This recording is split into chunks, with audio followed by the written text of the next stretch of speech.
Hi, and welcome to Behind the Paddle.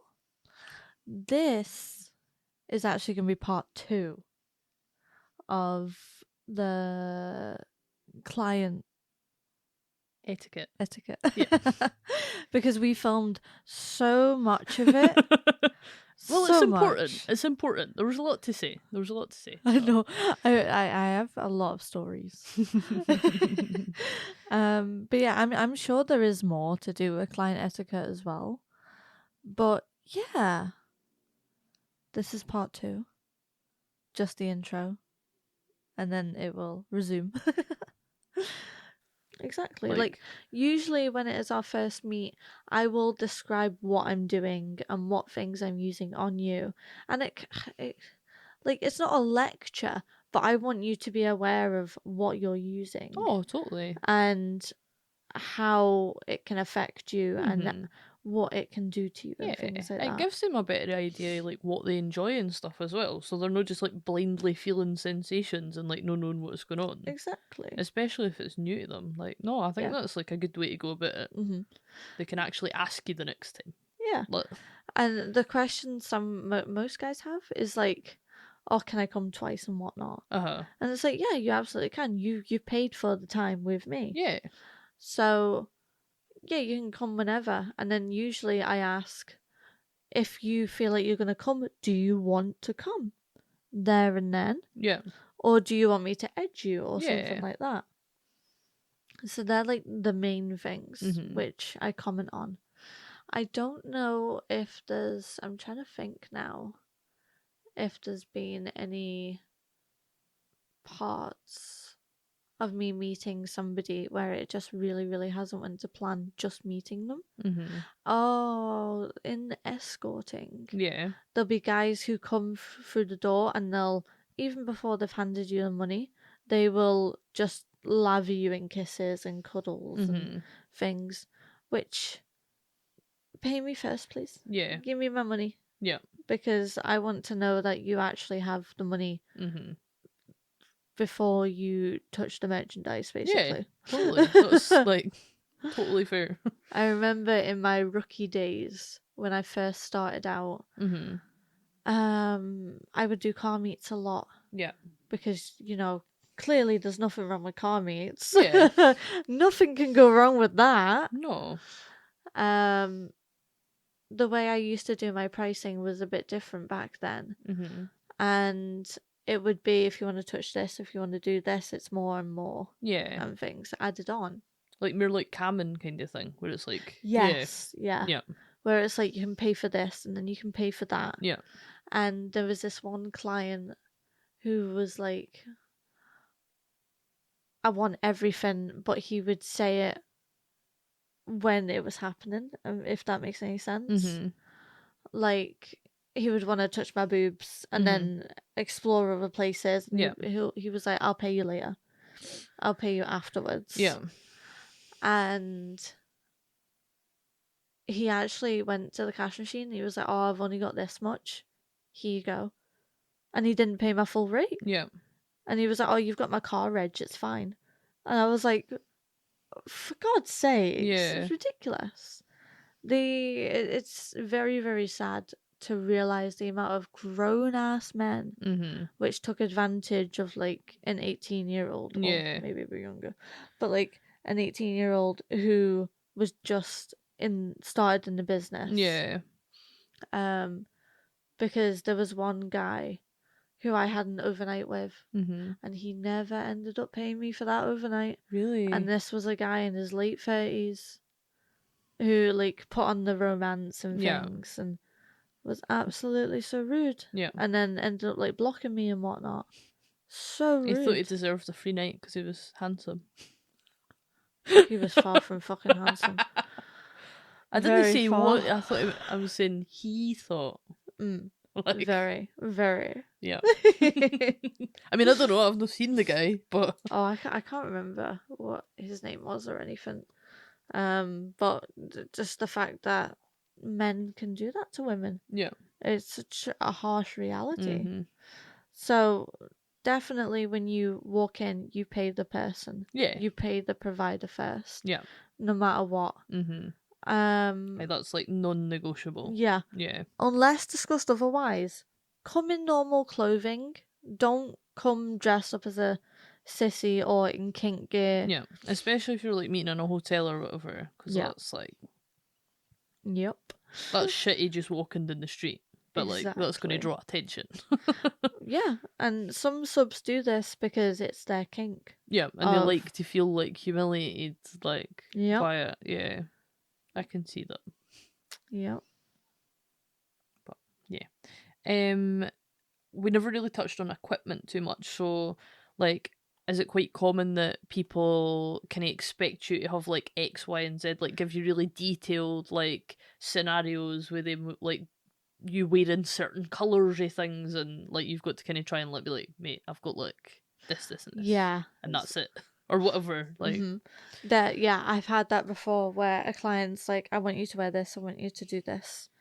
I want you to have this specific thing, and I'm like, okay, you're gonna pay for that then. You're gonna give me the money and I'll order it. Yeah, that's fine. Yeah, there absolutely are clients like that because they'll want something that I don't have. Yeah, they've got like a fantasy in their head and like everything's laid out in it, and they just want that exactly. Yeah, like which is fine, but they can pay for it. Yeah. Like there was a guy who wanted like a police uniform. Yeah. And when I was like a real one, or like just like a Ann Summers as number. close to real as possible. Right. Yeah. And once I was like, well, you can pay for it. Yeah. He was like, oh no. I was like, well, I'm not gonna spend half of the money you're giving me to go out and find a decent uniform or something that you might never wear again. Exactly.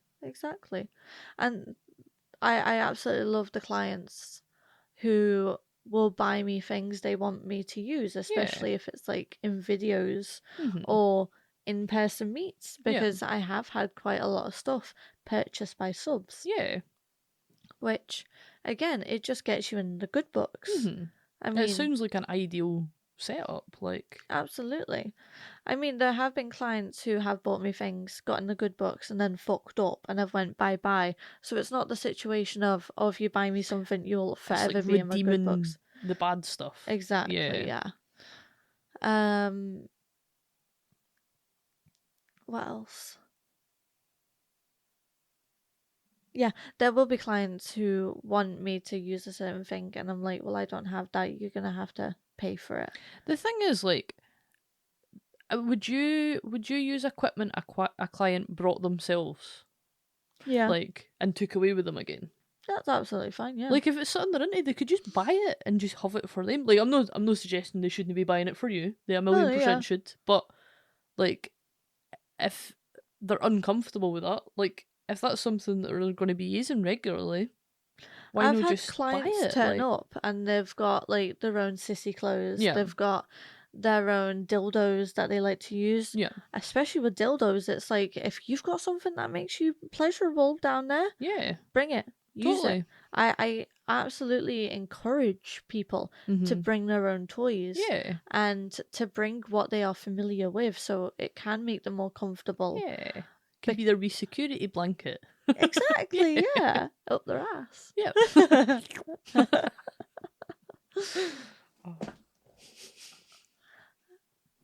But yeah, they are more than welcome to bring their own stuff. I know that they, especially if it's a dungeon, they assume that it's going to be fully well equipped. Yeah, but not there's probably not one dungeon in the world that has everything. There's not be enough space. There's so much stuff. Like, excuse me, mine was so good. Oh, yours was amazing. I'm not. But I mean, if you could actually pick out something that I didn't have, I'd be very surprised. Yeah, because there's been a few clients where they've like, oh, I want to do like suspension or heavy bondage, and I'm like, sadly, the dungeon that I've booked does not have like heavy bondage or good suspension points and things like that. So sometimes it's just not possible. Fill in the form. Like, fill in the form and you won't be disappointed. But yeah, some clients do, especially when it comes to outfits and things. Yeah. where people are like, oh, could I have like an escort session with latex? Mm-hmm. I'm like, absolutely, I will wear a skirt. Yeah. I won't wear a catsuit or anything like that, because if it rips, I then have to pay £400 for like a new catsuit or something, and they are expensive. Yeah. When it comes to sessions like that, I do tell the clients, are you going to pay for it if it breaks? Yeah. And they go, oh no. And I'm just like, well, no, I'm not going to do a session where a particular outfit could break. Yeah. So especially if that outfit costs more than the session's paying. Exactly. Like, why would you risk that? It just doesn't make sense. Yeah, exactly. Like... It just doesn't. So if they're not prepared to pay the cost, then I will wear like a safety latex outfit. Yeah. Where I'll be able to do like face sitting or do whatever I'm doing in that session, and it'll be like a mini latex skirt or something, or a cutout skirt, or something like that. Yeah. But yeah, if you're not prepared to pay for something which will break in session, then tough. I'm not wearing it. Yep. It's very simple. Latex is expensive. And there may be mistresses out there or sex workers out there who will still happily wear it without getting paid for it if it breaks. That's up to them. Yeah. For me, no, you will pay for it if it breaks. Yeah. Everybody's different. Everybody's got their own boundaries, and that is totally fine. That's how it should be. Like, if a toy breaks, depending on the toy, then they don't have to pay for it. Because I broke it. Exactly. It's you that's using it. Yeah. And latex is just fragile. It is, absolutely. Like, the risk of that breaking so much higher than any of the toys. Yeah. I remember when like, if something breaks and it is your fault, you will pay for it. So yeah. What about changing what they've asked for mid-scene? Is that something that you've kind of encountered before, and how would you handle that? Oh, absolutely. Like, especially when somebody's booked like a 2-hour session, and they don't want to do like pegging anymore. That's like an hour gone. Yeah. And it's like, what do I fill with that now? What do you want to do? So yeah, that's absolutely happened, where somebody doesn't feel like they're in the mood, especially if it is a certain kink, like adult baby or pegging, or one that has a kind of mind, like a heat space attached to it kind of thing. Yeah, like being a sissy. Yeah.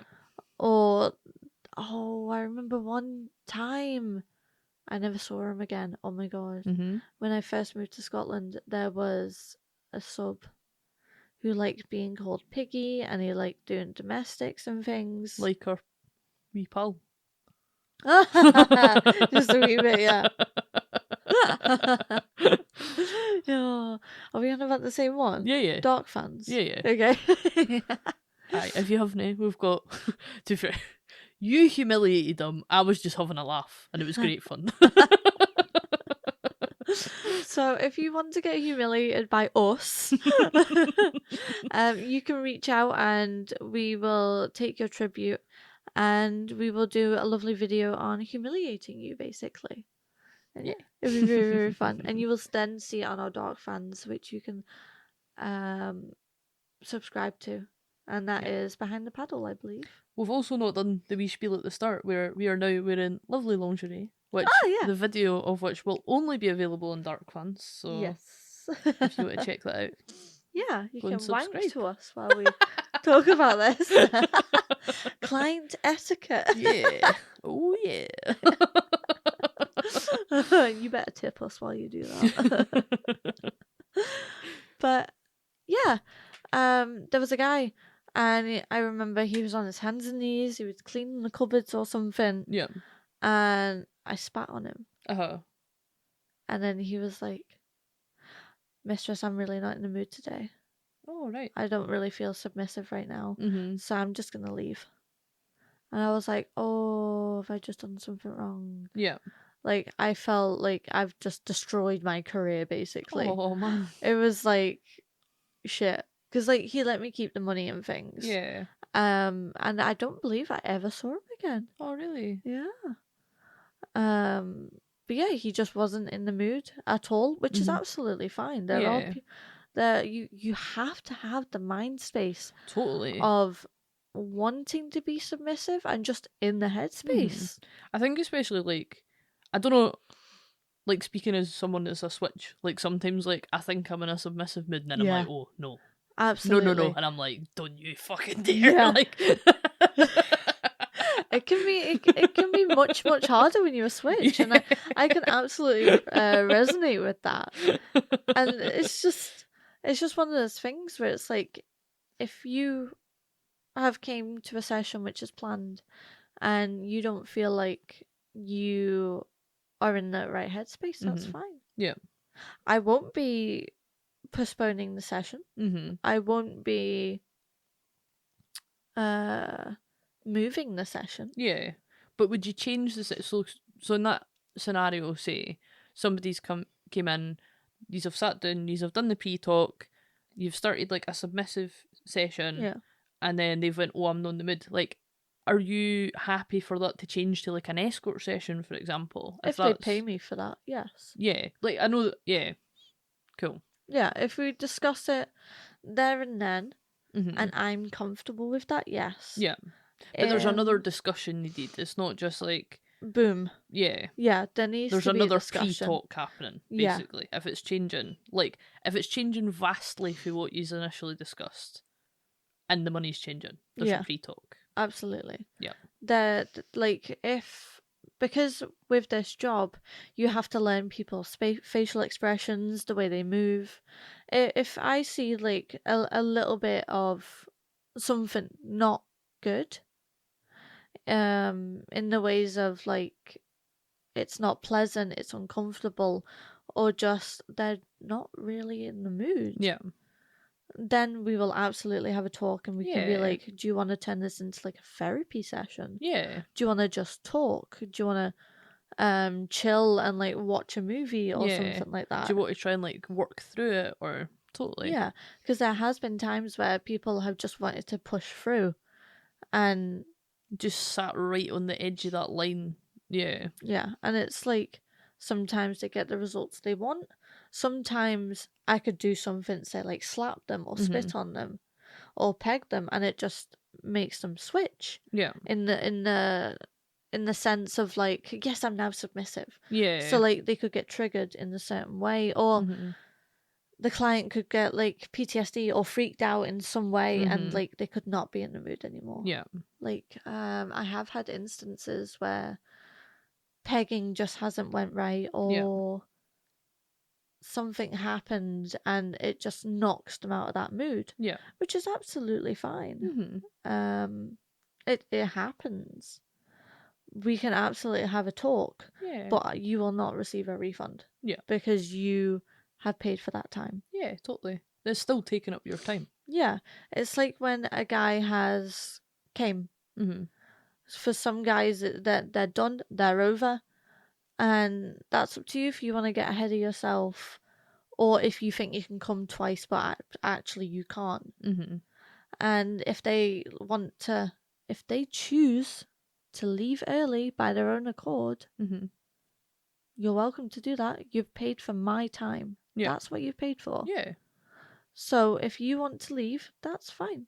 But you will not get a refund. I've had people in the past who have said, "Oh, because I left early, can I get a refund, or can it go towards my next session?" I'm like, no, because you paid for my time. Yeah, it was your choice to leave. Yeah, it wasn't mine. And especially with like out calls and stuff, like people don't take into consideration that like you have travel, you have childcare, you have like other costs on top of like you maybe wouldn't have took that booking if it was any less time than the time that you've agreed to make it worth your time actually getting there and getting back and stuff. So like, yeah, my client last night was absolutely amazing. They messaged me the day before and was just like, "Hey, I'm at this place for the out call. Are you available?" And like, I didn't get a notification. So I didn't look at it in time and whatnot. So I messaged them back and I was like, "Oh, sorry, I didn't get a notification. Are you free tonight?" and whatnot. They got back to me very quickly, and they were actually American, and they didn't live here. So we discussed a deposit. We discussed like Amazon, but he sent me the Amazon.com. Yeah. A gift card instead of .co.uk, so he had to get it refunded and then process a new Amazon gift card, but then his Amazon gift card account actually went on hold because he was American and not from the UK. They thought it was like fraud or something like that. Which makes total sense. Sadly, yeah. And then, what was it? And then I was like, oh, use Etsy. And then Etsy worked. So it took like an hour and a half, but we eventually got there. Yeah. And like I had to figure out childcare and whatnot. So that took a good few hours. So I think the session was at like 10 and at like 6 I got the gift card and things like that. So, and that was the deposit. Yes, I do take gift cards. I understand other people don't, but I like to buy things online. Yeah, I'm able to pay my bills at the end of the month, so yeah, a gift card doesn't hurt. Yeah. But yeah, so working with the client, and he did not lose interest. Yeah. Which is always great, because there's been people who they try and do the gift card or some sort of deposit and they're either lying or faking it, or they're just not that interested to the point of going through all the effort. Yeah, like one wee hurdle and that's them. Yep, that's them done. They can't do it. Mm-hmm. It's too much effort for them. Yeah. But yeah, lovely session, everything like that. Mm-hmm. That makes me go, this person's serious. Yeah. And they seem lovely because they've went to this effort to do that.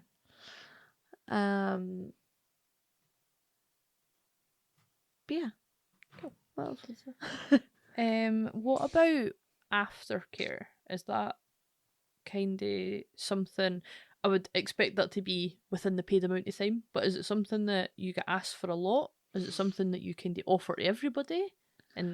Or what's the chat? I don't usually offer it to escort clients because they're there to do one thing and they know the goal, basically. It's not that emotional. At least my connections with people, because I'm not going on a lot of dates with people. Usually it is just they've paid for my time for a specific, and once we're done, basically. If they want aftercare, that's absolutely fine. Some people don't realize they are doing aftercare, especially when it is an escort meet, because they'll just talk.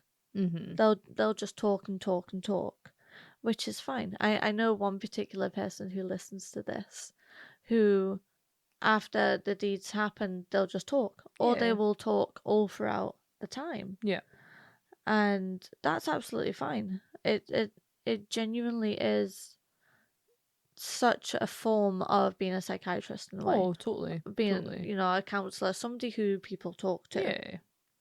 So I think there is a lack of knowledge about aftercare, especially in the BDSM industry. Yeah. Because the amount of times I've said to a client, do you require aftercare? And especially if I get that sort of vibe, I absolutely do ask them, just like, do you think you want aftercare? And then they explain the different stages of aftercare and what different things people can do. Yeah. I had somebody who was well experienced in BDSM, and they just said they went home to their partner and ate ice cream. Yeah. Like they did aftercare with their partner. Yep. Yeah. Rather than the mistress. Yeah. Which I think is quite common at like play events and stuff. Because like I've always wondered that, like, if people are playing with like no random people, but like people that they don't live with, what's the chat with it? And the few people have asked, they're like, oh, I do it with my partner when we go home. And I'm like, that makes total sense. Yeah. But obviously, no, everybody's in that position, so yeah. Like aftercare for me, after doming somebody, I'll come home and I'll have a hot chocolate and I'll like snuggle up on the sofa and things. Yeah, like that's the sort of aftercare which I want to like keep routinely. Yeah. You just have a wee bit you time. Yeah, exactly.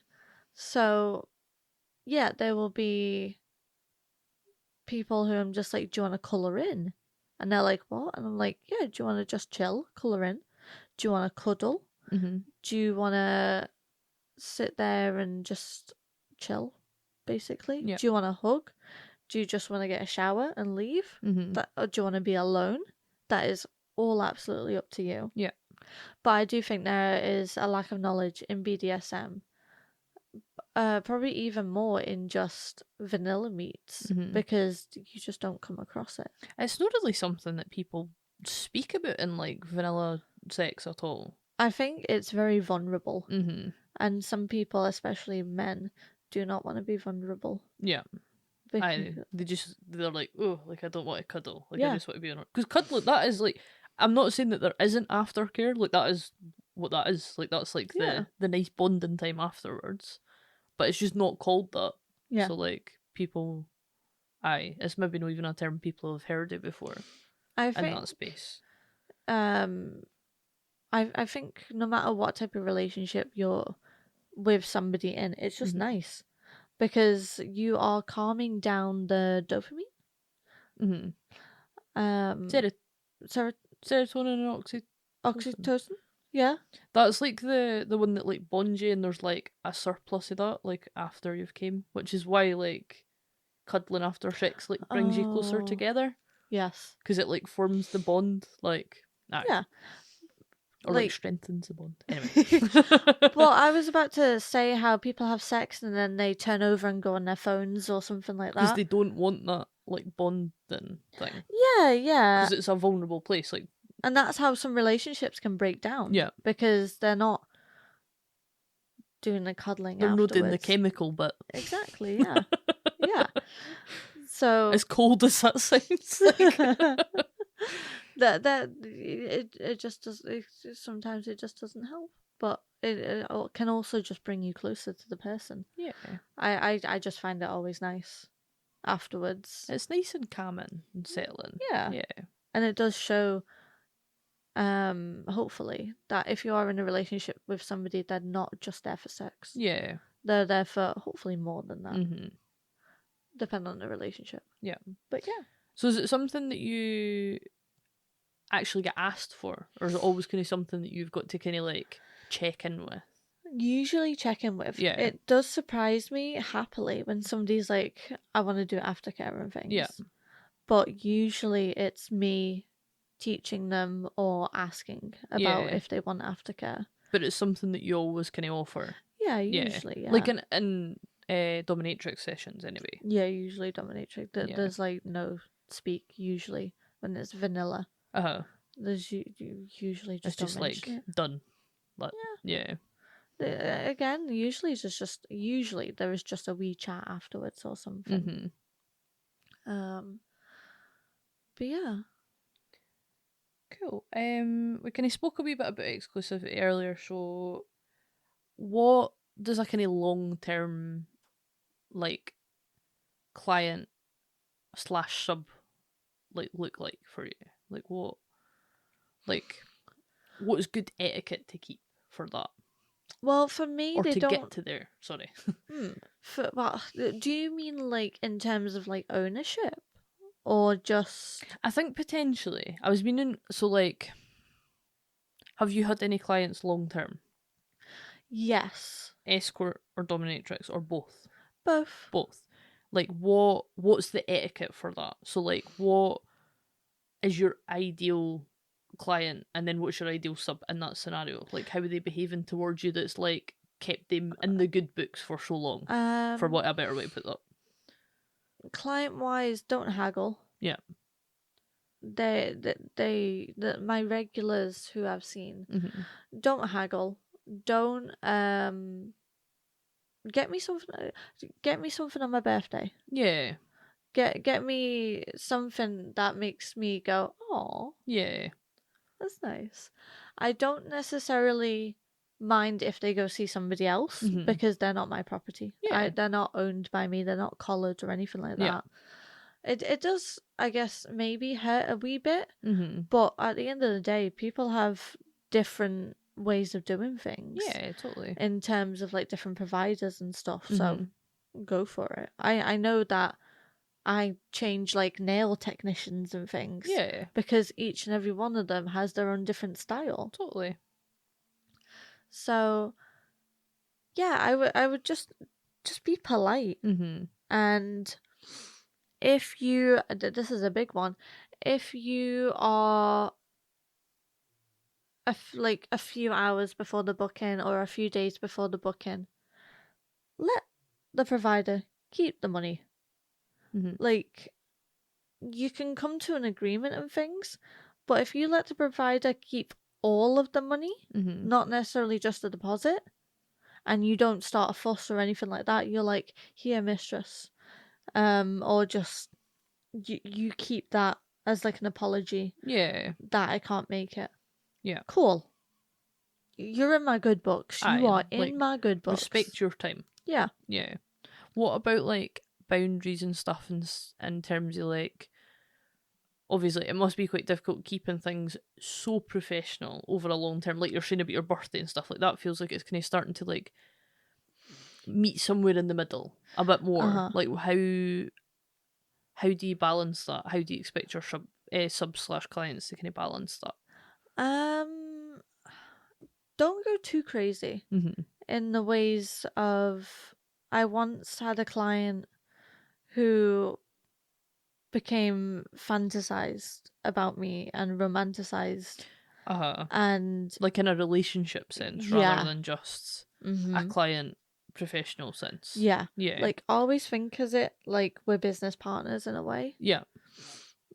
In the way of like, you come to me, you're my client, and don't like like possibly if we are that close, I would get you something for your birthday. Yeah. For the client's birthday.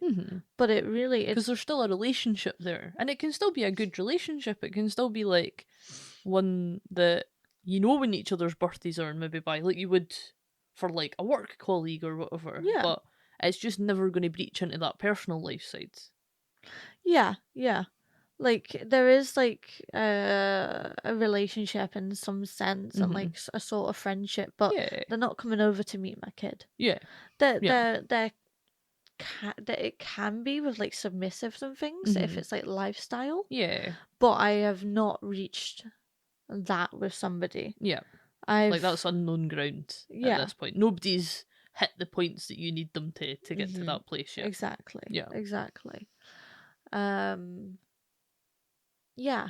So yeah, it would be, don't be so personal, because I did have a client who they would get me stuff for my birthday, and that was lovely. I absolutely adored it. And like for Christmas, but then it would warp his reality.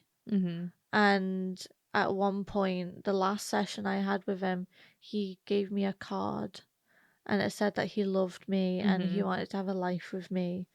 And in the session, he talked about how we were going to have our first dance, a wedding. And I was going to meet his parents, and his mum was going to love me and things. Yeah. And it was just like... And you're like, just no. jokes, right? It was so serious. And I was like, nope.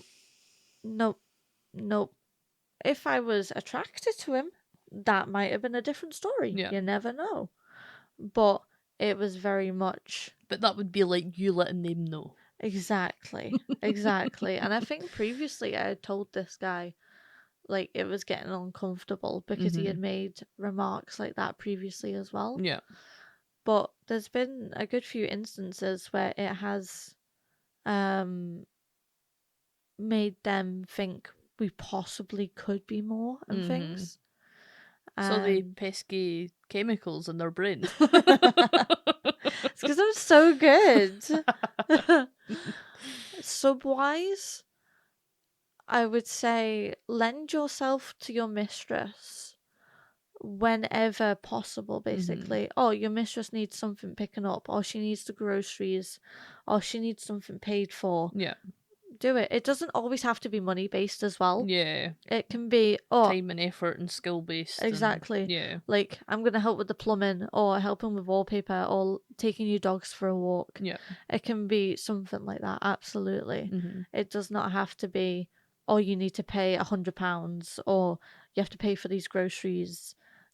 Like, it's all out of like kindness. And it when a submissive does not need something in return, out of the ordinary, you're onto a winner, basically. It's great. Like, if they're playing like the long game rather than it being like, oh, I've just done this thing, like, give me attention, instant gratification from that. Because if they go and buy you groceries and expect that to mean a session, like, they're trying to haggle and undercut you. I have had a client who used to buy me groceries and expect a session. And expect me to like piss on him and like shit on him and stuff like that. And it was going okay. Like, I tried it out. I'll try anything. So I tried it out, but he wanted too much. He wanted to do the bare minimum. To get a session, which was at least £100, and he was spending like not even 30 on groceries. And I was like, there's no, like, what? There's just no point. There's really no point of me doing this and possibly getting childcare and spending more money on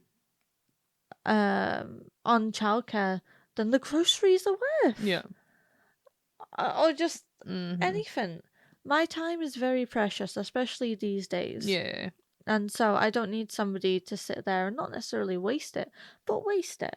I mean, they're wasting it. If it's not worth your time, then it's not worth your time and it's a waste of time. Like, if you are going to do a job, do it fucking right. Because I've had people who say, oh, I could be your driver, and then they're late by like a fucking hour. And what they want in return with that is like a session or to massage you naked or something. And it's just like, no. And then you'll get the clients who try and guilt trip you. Well, I gave you a lift, so... Yes. Is that what you mean? No. Yes, or my son's dying. Right, sorry. Or my son... That was just not what I was expecting you to say at all. Continue. My son died. My mum died. This is why my behaviour's like this. I've had all of this. And I'm just like, no.